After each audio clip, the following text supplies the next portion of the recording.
Hello students, मैं शोभित शर्मा स्वागत करता हूं आपका हमारे ऑनलाइन प्लेटफॉर्म संभव अचीवर पर। बच्चों, इस चैनल के ऊपर जो हमारी कंटिन्यू में फिजिक्स की वीडियो अपलोड हो रही है, फिजिक्स की जो वीडियोस अपलोड हो रही है, उस सीक्वेंस के अंदर जो हमारा चैप्टर चल रहा है वो है magnetic effect of electric current के रिगार्डिंग, मतलब कि विद्युत धारा के चुंबकीय प्रभाव। ठीक है, जो हमारे पास में रीड आउट करेंगे एनसीईआरटी का चैप्टर नंबर 4। हम लोगों ने बेटा अभी तक जो टॉपिक्स रीड किए वो क्या क्या किए। पहला टॉपिक तो हम लोगों ने रीड किया, इसके अंदर ओरस्टेड एक्सपेरिमेंट, फिर किया हमने साइक्लोट्रॉन। उसके पहले वाली जस्ट अपन बात करके चले, इस वीडियो की जस्ट पहले वाली जो वीडियो था उसमें हमने सोलेनॉइड रीड किया और टोरॉइड रीड किया, जो एम्पियर सर्किट लॉ पे बेस्ड था, यानी कि एम्पियर सर्किट लॉ भी उसी के अंदर हमने पढ़ा है बच्चों। अब एम्पियर सर्किट लॉ के बाद जो हमारा नेक्स्ट जो कॉन्सेप्ट आता है फिजिक्स के अंदर, वो निकाल के चल रहे हैं हम, torque and force on a current carrying rectangular loop placed in a uniform magnetic field। क्या मीनिंग है देखो, ये हम लोगों ने पहले वाली क्लास में जस्ट रीड किया ही था। अब जो टॉपिक है torque and force on a current carrying rectangular coil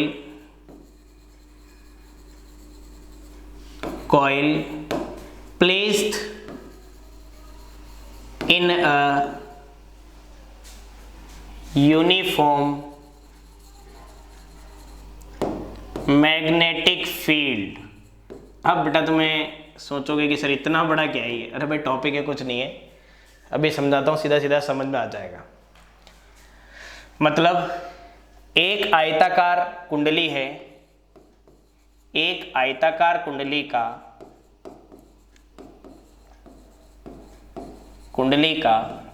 पर या ऐसे समझ लो, बल व बलागुण निकाल रहे हैं, बल व बलागुण की गणना कर रहे हैं, जब वह कहाँ रखी हुई है, वह समरूप चुंबकीय क्षेत्र में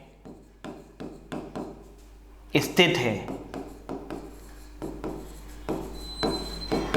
वह समरूप चुंबकीय क्षेत्र में स्थित है जब हम लोग ये कैलकुलेशन कर रहे हैं बेटा। अब देखो आगे यहां पर डायग्रामेटिकली पोजीशन है, डायग्राम क्लियर होना चाहिए तब जाके ये कॉन्सेप्ट क्लियर होगा। तो चलो टॉपिक तो चलो आपको शो करने दो कि सर टॉपिक भी आपने हटा दिया, ऊपर ले गए। देखो किस तरीके से हम लोग कैलकुलेट कर रहे हैं। पहली चीज़ है यूनिफॉर्म मैग्नेटिक फील्ड। तो यूनिफॉर्म मैग्नेटिक फील्ड जो बनाया है वो नॉर्थ और साउथ दो मैग्नेटिक पोल्स को मैंने यहाँ पर कवर अप किया, ये नॉर्थ हो गया और ये बेटा साउथ हो गया। इसके बीच में हमने एक रेक्टेंगुलर कॉइल को प्लेस किया है, यानी कि जो मैग्नेटिक फील्ड जो जनरेट होगा वो ऐसे ही होगा।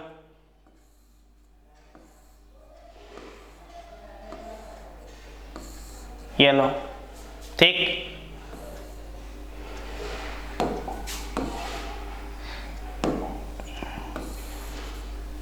अब इसमें कैसे रिप्रेजेंट करेंगे, इसमें कैसे इसको ड्रॉ करेंगे। देखो ये हो गया तुम्हारे पास एक रेक्टेंगुलर फ्रेम हो गया,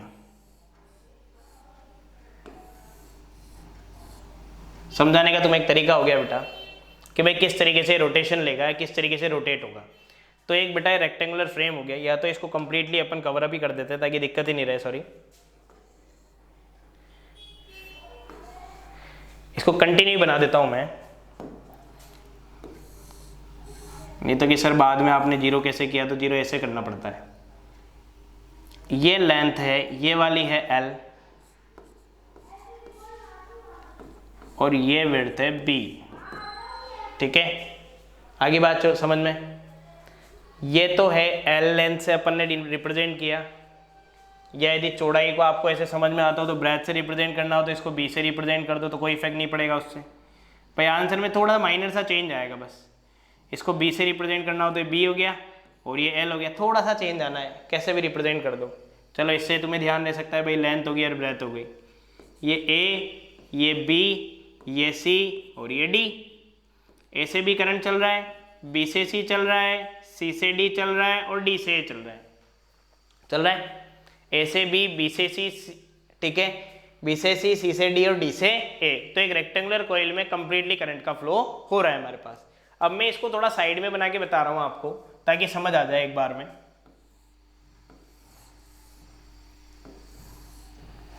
ये रहा अपने पास, ये लीजिए, ये करंट चल रहा है, ठीक है। ये रोटेशन एक्सिस बोल दी। अब ये घूमेगा तो मैग्नेटिक फील्ड में ऐसे ही घूमेगा, ठीक है। मतलब जैसे इसको इस तरीके से समझो, ये है तो ये ऐसे घूमेगा उल्टा, तो उल्टा घूमेगा तो भाई मैग्नेटिक फील्ड की मैंने बात करी, तो जैसे ये फ्लेमिंग राइट हैंड रूल है, तो इसके अंदर क्या पढ़ा बेटा मैंने, मैग्नेटिक फील्ड अंदर, ये मैग्नेटिक फील्ड होता है, ठीक है। अब बात करें FBI, कैसे भी समझ लो इसको, फोर्स, मैग्नेटिक फील्ड और करंट। तो मैंने ये बोला कि ये मैग्नेटिक फील्ड था, ये करंट की डायरेक्शन हो गई, तो ये किसकी डायरेक्शन को रिप्रेजेंट कर रहा है, फोर्स की डायरेक्शन को रिप्रेजेंट कर रहा है। तो देखो रिप्रेजेंट कर रहा है, ये मैग्नेटिक फील्ड किधर की तरफ लग रहा है, अंदर की तरफ, करंट किधर जा रहा है, ऊपर की तरफ, तो फोर्स किधर आएगा, बाहर की तरफ, तो ये बाहर आ गया। अब 3D व्यू तो बना नहीं सकते, तो हम लोग इसको इस तरीके से रिप्रेजेंट कर रहे हैं कि भाई इधर लग गया, ठीक है। इसमें ये चीज हो गई उल्टी, इस साइड आ गया, तो भाई ये सीधा जैसे इधर जा रहा है तो इसको इधर भेज दे, इस साइड आ गया, क्लियर है। इसमें करंट जा रही है इधर, अब इसको शो करना पॉसिबल नहीं है, तो आपको क्या करना है, मैग्नेटिक फील्ड है तो मैग्नेटिक फील्ड अंदर की तरफ दिखाना है, तो मैग्नेटिक फील्ड अंदर की तरफ दिखाना है, तो यदि मैं अपने हैंड का यूज़ करके चलूँ तो मैग्नेटिक फील्ड अंदर की तरफ हो, अंदर की तरफ है, ये करंट जा रही है, तो फोर्स किधर लग रहा है, नीचे, तो भाई ये नीचे लग गया, और ये इधर जा रही है तो नीचे आ रहा है, तो ये इधर जा रही है तो ऊपर आना चाहिए। तो इसको समझ लिया हमने इस तरीके से, क्लियर है बेटा। तो ये हो गया F1, ये हो गया F2, ये हो गया F3 और ये हो गया बेटा F4। तो ये जो है ये तो आपके पास हो गई B, और ये वाली जो है डिस्टेंस ये हो गई L। तो भाई ये पोर्शन देखो, मेरा जो हैंड है ये ऐसे घूम रहा है, तो ये वाला सरफेस और ये वाली सरफेस ने तो अपने आप को चेंज नहीं किया, बट ये जो है ये दो फोर्स जो लग रहे हैं यही तो घूम के इधर उधर जाएंगे। तो काम कौन कर रहा है, F2 और F4 पे ही काम हो रहा है। और यदि मेरे को जैसे ये है फोर्स है, एक इधर लग रहा है एक इधर लग रहा है, दोनों अपोजिट लग रहे हैं, ठीक है, ये वाले, तो यदि मैं इसको घुमाऊंगा तो ये वाला फोर्स अपने आप मूव करेगा नहीं करेगा, देख लो कर रहा है, ये अपने आप मूव कर रहा है, रोटेट करने की ट्राई कर रहा है। तो भाई रोटेट करने की ट्राई करेगा तो कैसे करेगा, देखो 4 फोर्स हो गए अपने पास, F1, F2, F3, F4। तो देखो यहाँ पे चाहो तो आप लोग ये नंबर लिख दो ताकि आप कंफ्यूज नहीं हो, ABCD। अब देखो force on AB, force on BC, force on CD और फोर्स ऑन DA, 4 ब्रांचेज हैं, ABCD और DA। अब फोर्स का फॉर्मूला होता है F वेक्टर इक्वल टू, सब में F वेक्टर यूज में लिया, ये AB पे लग रहा है 1, BC पे लग रहा है 2, CD पे लग रहा है 3 और इस पे लग रहा है 4। तो F बराबर होता है बेटा, F जो होता है फोर्स जो होता है वो करंट के भी प्रोपोर्शनल, लेंथ के भी प्रोपोर्शनल, B के भी प्रोपोर्शनल और साइन थीटा के प्रोपोर्शनल। तो प्रोपोर्शनल लेते हैं तो ILB साइन थीटा मानते हैं, F इज इक्वल टू क्या बोला मैंने, ILB साइन थीटा, ठीक है। तो भाई प्रोपोर्शनल हटाएंगे तो K लगाएंगे तो KILB साइन थीटा हो गया। अब बेटा जी K का मान यहाँ 1 रखा जाता है, कांस्टेंट टर्म पढ़ा जाता है, तो ये होता है ILB sine theta. Magnetic field always makes an angle 90 degree, यानी कि जो चुंबकीय क्षेत्र है वो हमेशा 90 डिग्री का कोण परफेक्ट बनाता है, परफेक्ट बना रहा है। तो आई एल क्रॉस बी, यही लिखूंगा मैं, तो I L cross B, I भाई एल क्रॉस बी और I L cross B, vector denote कर दिया। करंट तो स्केलर होती है, करंट तो सदिश में कैलकुलेट नहीं होगी, अदिश में कैलकुलेट होगी। आई F1 AB, AB की लेंथ कितनी है B, तो I इसको लिख सकते हैं एल बी साइन थीटा, पहले तो चलो डायरेक्ट लिख दिया, बाद में लिखते हैं इसको sine theta, I L B sine theta और बेटा I L B sine theta. Clear है बेटा, इसमें कोई दिक्कत, कोई प्रॉब्लम नहीं है, आगे यहां तक समझ में। अब देखो ए बी की लेंथ कितनी है b, तो ए बी की लेंथ b है तो इसको यहां से हटा दिया, ठीक है। बी सी की लेंथ कितनी है, बी सी की लेंथ कितनी है l, l सही है। सी डी, जितना ए बी है उतना ही सी डी है, इसकी लेंथ भी कितनी है, इसकी लेंथ भी कितनी है b, और इसके अंदर एल आई गया। तो अब देखो ये हो गया b और ये हो गया बेटा जी b। आगे बात समझ में, यहां पर कोई प्रॉब्लम नहीं है इसमें, कंफर्म। अब जब लेंथ आपने चेंज कर दी तो आपको पता है theta max an angle 90 degree always, तो आई बी बी, अरे भाई I L B, I B B, I L B, ठीक है भाई, इसमें कोई प्रॉब्लम नहीं है। चलिए आगे, अब थोड़ा डायग्राम को तो रखना पड़ेगा अपने को, यहाँ पे अभी समझा देता हूँ पहले मैं। F1 और F3 की जो प्रिंसिपल एक्सिस है, यानी कि क्रिया रेखा जिसे हम बोलते हैं, वो तो सेम है। तो जितना नीचे फोर्स लग रहा है उतना ही ऊपर लग रहा है, जितना नीचे फोर्स लग रहा है, जितना नीचे फोर्स लग रहा है उतना ही दूसरी डायरेक्शन में भी फोर्स अप्लाई हो रहा है, यानी कि जितना नीचे लग रहा है उतना का उतना ही कहाँ लग रहा है बेटा, फोर्स ऊपर की डायरेक्शन में लग रहा है। तो एक तो नीचे की तरफ लग रहा है और एक किधर की तरफ लग रहा है, ऊपर की तरफ। तो जितना नीचे लग रहा है उतना का उतना ही कहाँ लग रहा है, ऊपर। तो एक दूसरे खत्म हो गए, बचे तुम्हारे पास ये दो। जितना भी मैटर है यहां से होगा सॉल्व, कैसे होगा देखो,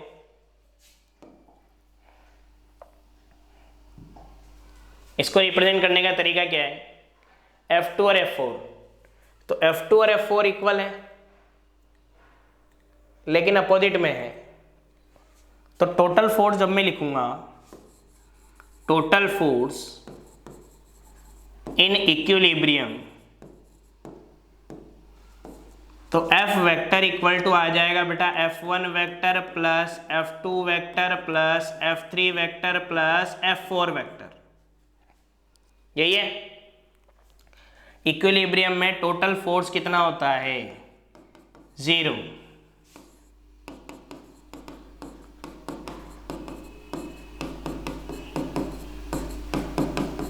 हो गया। अब आपको पता है F1 और F3 तो अपोजिट थे तो कैंसिल आउट हो गए,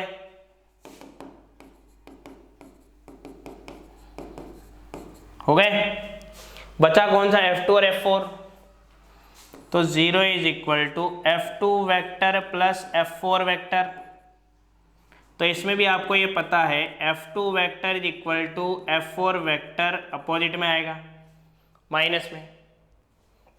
और इनकी वैल्यू जो है, यदि मैग्नीट्यूड की हम लोग बात करके चलें तो मैग्नीट्यूड कितना रहेगा, मैग्नीट्यूड रहेगा F2 vector is equal to F4 vector, sorry magnitude बोला है मैंने, तो वेक्टर रिप्रेजेंट कर दें, यहाँ पर वेक्टर हटा दें, इज इक्वल टू क्या हो जाएगा बेटा, बी आई एल हो जाएगा। कितना हो जाएगा बेटा, बी आई एल हो जाएगा। इसमें कोई प्रॉब्लम है क्या, यहाँ तक कोई प्रॉब्लम है, यहाँ तक तो कोई प्रॉब्लम नहीं है, कंफर्म समझ आ गया। तो ये तो हमारे पास निकल गया पहला फंडा, यानी कि फोर्स निकल गया। तो एक फोर्स लगाओगे तो दूसरा अपने आप मूव आउट हो जाएगा उसमें से। फिर बात करें हम लोग नेक्स्ट टॉर्क के लिए, तो भाई टॉर्क कैसे निकालोगे, यानी कि बलागुण की गणना कैसे करेंगे। ये आपके पास मैग्नेटिक फील्ड था,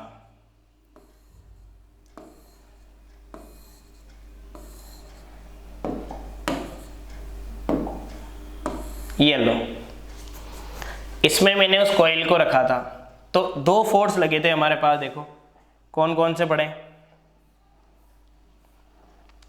एक तो लगा ये इधर, एक लगा इधर, मतलब दोनों एक दूसरे के अपोजिट डायरेक्शन में काम कर रहे हैं। तो ये दोनों फोर्स एक दूसरे के अपोजिट डायरेक्शन में काम कर रहे हैं, ठीक। बीच की डिस्टेंस कितनी है,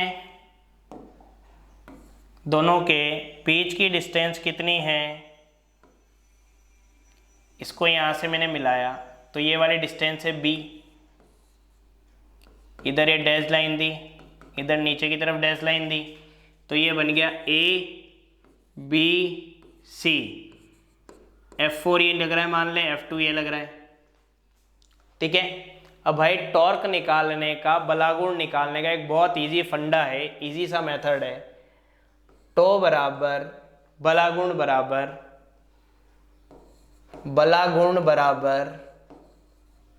बल गुणा क्रिया रेखा की लंबवत दूरी। तो टो बराबर force into perpendicular distance formula होता है। बल कितना है, बल है अपने पास में F2 और F4। इसके पहले वाली क्लास में हम लोगों ने निकाला कि F2 और F4 कितना आएगा, तो F2 और F4 हमारे पास कितना आ रहा है, BIL आ रहा है। तो BIL को ही हम लोग लेके चल रहे हैं, BIL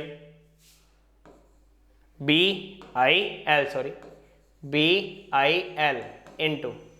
अब बात करें परपेंडिकुलर डिस्टेंस की, तो परपेंडिकुलर डिस्टेंस कौन सी हुई, इस F2 की परपेंडिकुलर ये हुआ AC, तो मैंने बोल दिया AC।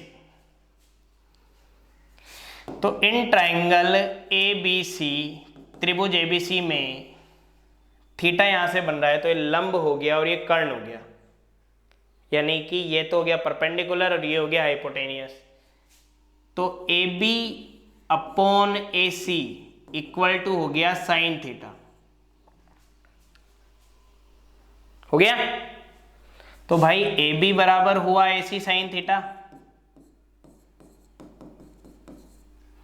और AB बराबर AC की वैल्यू कितनी है, B साइन थीटा। ये रही equation 1, value put in equation 1। समीकरण 1 में मान रखने पर, अब मान कैसे रख रहे हैं देखो, सॉल्व कैसे करोगे। तो बराबर हो गया BIL into B sine theta.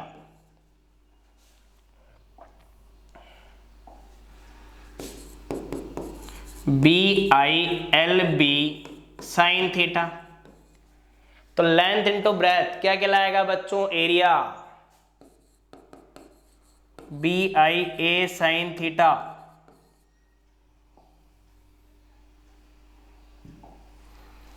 ठीक है, लंबाई गुणा चौड़ाई क्षेत्रफल। इफ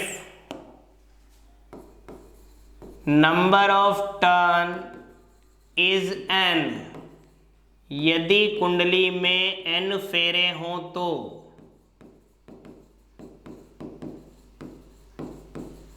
n फेरे हों तो भाई टो बराबर हो गया बिना साइन थीटा।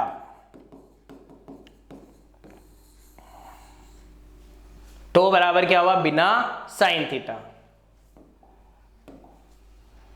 स्पेशल कंडीशन है दो। पहली है when theta equal to 0 degree, और दूसरी when theta equal to 90 degree. जब थीटा 0 और थीटा 90 हो तो टो बराबर हो गया बिना साइन 0 और टो बराबर हो गया बिना साइन 90। साइन 0 कंप्लीटली 0 होता है, तो मिनिमम कंडीशन है बलागुण की, और 90 पे 1 होता है, तो ये बिना हो गया। आगे बात समझ में बेटा।